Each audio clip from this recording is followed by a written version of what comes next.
यहाँ पे हम स्क्रीन पे फिजिक्स का असाइनमेंट का आंसर देख रहे हैं इंग्लिश का, जो इंग्लिश मीडियम वाले बच्चे हैं, और हिंदी मीडियम वाले के लिए पहले ही अपलोड कर दिया जा चुका है। तो आप जाके वीडियो के डिस्क्रिप्शन में भी चेक कर सकते हैं या फिर चैनल पे जाके आप चेकआउट कर सकते हैं। और चलिए इंग्लिश मीडियम वाले एक एक क्वेश्चन को हम यहाँ पे देखेंगे कैसे उनके आंसर्स को दिया गया है। आप बहुत अच्छे तरीके से इन आंसर्स को आपको करना होगा। तो पहला क्वेश्चन आता है कि ड्रिफ्ट वेलोसिटी क्या होती है। ड्रिफ्ट वेलोसिटी के बारे में यहाँ पे आपको बताना है। तो ड्रिफ्ट वेलोसिटी क्या होती है, जब भी हम इलेक्ट्रिक फील्ड लगाते हैं तो जो कंडक्टर में फ्री इलेक्ट्रॉन्स होते हैं वो थोड़ा सा ड्रिफ्ट हो जाते हैं टुवर्ड्स द पॉजिटिव एंड, और यही जो वेलोसिटी होती है उसको बोलते हैं ड्रिफ्ट वेलोसिटी। अच्छा, इसके बाद आता है ड्रिफ्ट वेलोसिटी और करंट में रिलेशन। तो ड्रिफ्ट वेलोसिटी और करंट में कैसे रिलेशन फाइंड आउट करना है, हमको सबसे पहले ले लेना है कि यूनिट वॉल्यूम में कितने इलेक्ट्रॉन है, स्मॉल एन। यूनिट वॉल्यूम में स्मॉल एन इलेक्ट्रॉन प्रेजेंट है। तो पूरा वॉल्यूम हमारा वी बनता है एरिया इंटू लेंथ को मिला के, तो उसमें कितने प्रेजेंट हो जाएंगे इलेक्ट्रॉन्स, तो एन ए इंटू एल।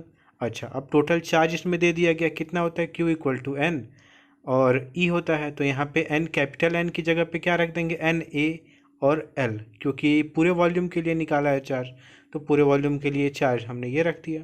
इसके बाद हम टाइम निकालते हैं कि टाइम कितना लगता है। तो हमने बोला एक एंड से लेके और दूसरे एंड तक जाने में इलेक्ट्रॉन ने कितना लेंथ कवर किया एल, और टाइम कितना लिया टी। तो यहाँ से हमारा क्या हो गया, t equal to l upon v d, क्योंकि स्पीड इक्वल टू क्या होता है, डिस्टेंस अपॉन टाइम। तो यहाँ से क्यू और टी दोनों की वैल्यू रख देंगे और क्यू और टी की वैल्यू रखेंगे तो हमारा आंसर आ जाएगा। इसके बाद आता है क्वेश्चन नंबर 2। इसमें आता है डिफाइन रजिस्टिविटी, और यहाँ पे हमको रजिस्टिविटी को डिफाइन करना है। तो रजिस्टिविटी डिफाइंड है कि स्पेसिफिक रेजिस्टेंस जो होता है उसको रजिस्टिविटी बोलते हैं। मतलब वन वॉल्यूम में जो जितना ये होता है, मतलब एरिया 1 यूनिट स्क्वायर होना चाहिए और लेंथ 1 यूनिट होनी चाहिए।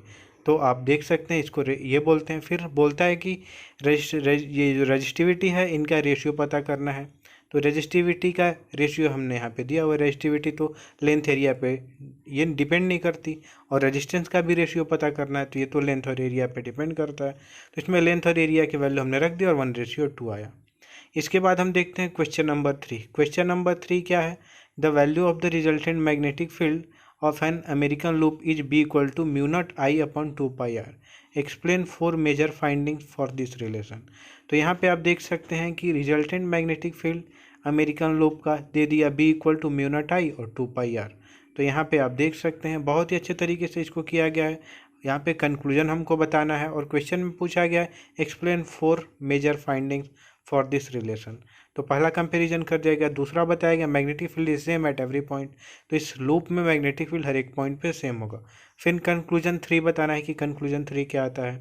तो यहाँ पे जो डायरेक्शन दे दिया और ये यहाँ पे राइट हैंड थंब रूल का यूज करेगा। फिर कंक्लूजन 4 बताना है, तो आप ऐसे करके इसका कंपैरिजन लिख सकते हैं। इसके बाद आता है कि कंपेयर यूनिवर्सल ग्रेविटेशनल कांस्टेंट। तो यूनिवर्सल ग्रेविटेशनल कांस्टेंट को कंपेयर करना है हमको परमिटिविटी से और परमिएबिलिटी से। तो यहाँ पे ग्रेविटेशन कांस्टेंट है, एक तरफ लिखा हुआ है कि सेम होता है हर एक मीडियम के लिए, जबकि परमिटिविटी तो सबके लिए अलग अलग होती है। परमिएबिलिटी जो कंडक्शन कराता है, कंडक्शन पावर को शो करता है।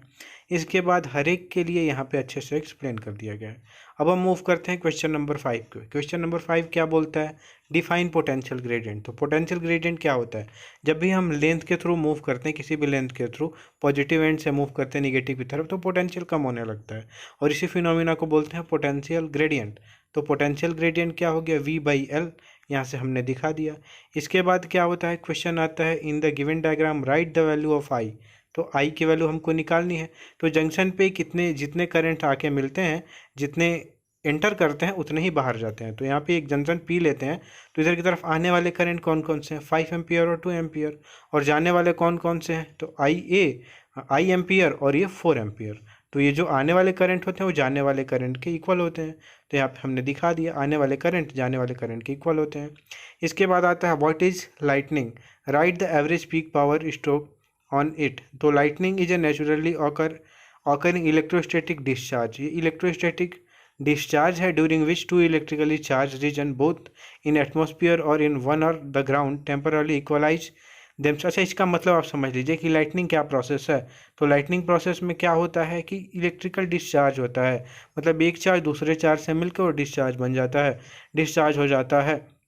तो इसी तरह से बोल रहा है कि per stroke of lightning produce 50 lightning and the average peak power per stroke of it is 50 billion what.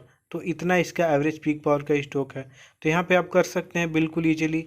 और approx 2000% died per year due to lightning. तो जो ठंडा स्टॉर्म होता है, लाइटनिंग उसमें होती है, तो उसकी वजह से इतने % डाई करते हैं। तो आपने सारे आंसर देख लिए। चलिए अब देखते हैं आप इसके PDF को कैसे डाउनलोड कर सकते हैं। असाइनमेंट के आंसर के PDF को डाउनलोड करने के लिए आपको गूगल पे जाके सर्च करना होगा cgbasicsupport.in। उसके बाद आपको इस वेबसाइट पे जाना होगा, इसको नीचे स्क्रॉल करना होगा, ऑप्शन दिखेगा आपको असाइनमेंट 2021-22, उस पर क्लिक करके सभी सब्जेक्ट के असाइनमेंट के आंसर के PDF आप इजीली डाउनलोड कर सकते हैं।